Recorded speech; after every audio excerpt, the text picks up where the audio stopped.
Lithium is an essential component in many green technologies. It's in rechargeable batteries, it's in electric vehicles, it's in watches, cell phones, laptops, and more.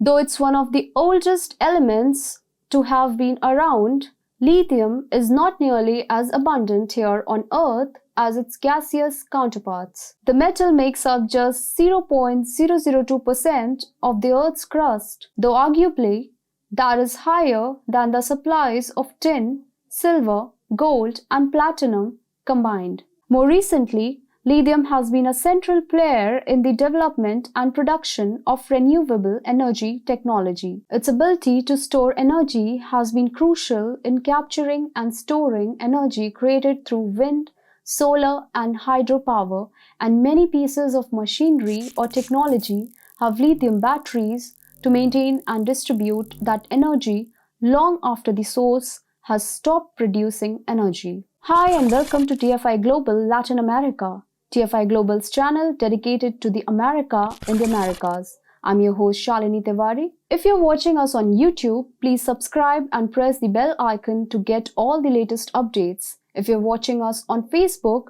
do like, share and follow the page. Let's begin. As you can imagine, demand for lithium has spiked in recent years as more people choose electric vehicles and is likely to continue growing as high gas prices push more to transition to electric modes of transportation.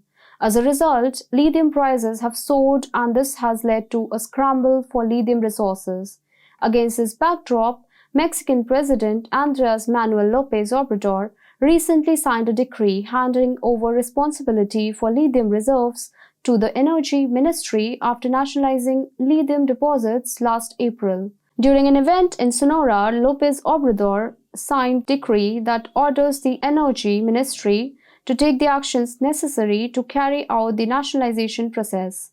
It also declared 234,855 hectares in Sonora as a mining zone known as LitioMx 1. This comes after a few months when President of Mexico, Andrés Manuel Lopez Obrador, issued a decree setting up a new state-owned company called LitioMx, which will be responsible for managing the exploration, mining, exploitation, and refining of lithium throughout the national territory of Mexico, as well as controlling the economic value chains of this mineral. The recent steps by Mexico seems to be inspired from the Latin American nations. Let me elaborate my assertion. According to statistics, Latin America holds 60% of all identified lithium resources around the world.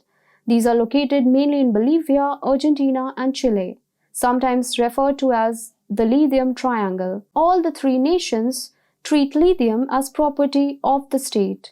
The state supervises the production process in Bolivia through a public company. Once the resource is obtained, the government will only work with private enterprises to add value. Chile treats lithium similarly to oil and gas, leasing its exploitation to private businesses through a bidding mechanism for a set length of time. The present leases are set to expire in 2030. In Argentina, the provinces have exclusive rights to lithium and other natural resources located within their borders. The provinces all manage their resources in accordance with the Federal Mining Code, which allows state-owned firms and private companies, both domestic and foreign, to engage in mining activities.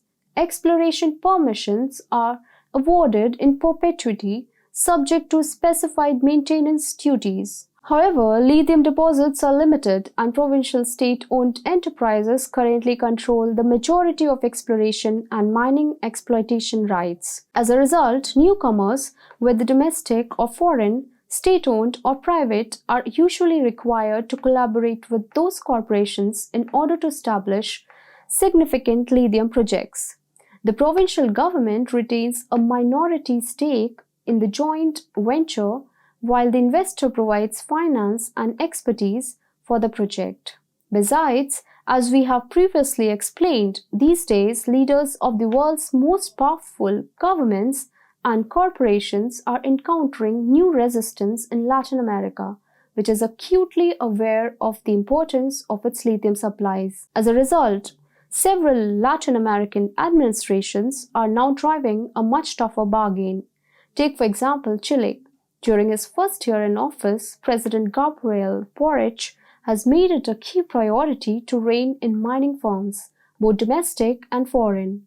In his most aggressive move to date, the left-wing president rejected a proposed $2.5 billion iron ore project in the northern Chile, citing its proximity to wildlife preserve. Mexico is undoubtedly adopting cues from Latin American countries whose policies have proven to be conducive to the country's domestic economic success. So, the recent nationalization of lithium should be viewed as a manifestation of Mexico's appreciation for Latin American policymaking.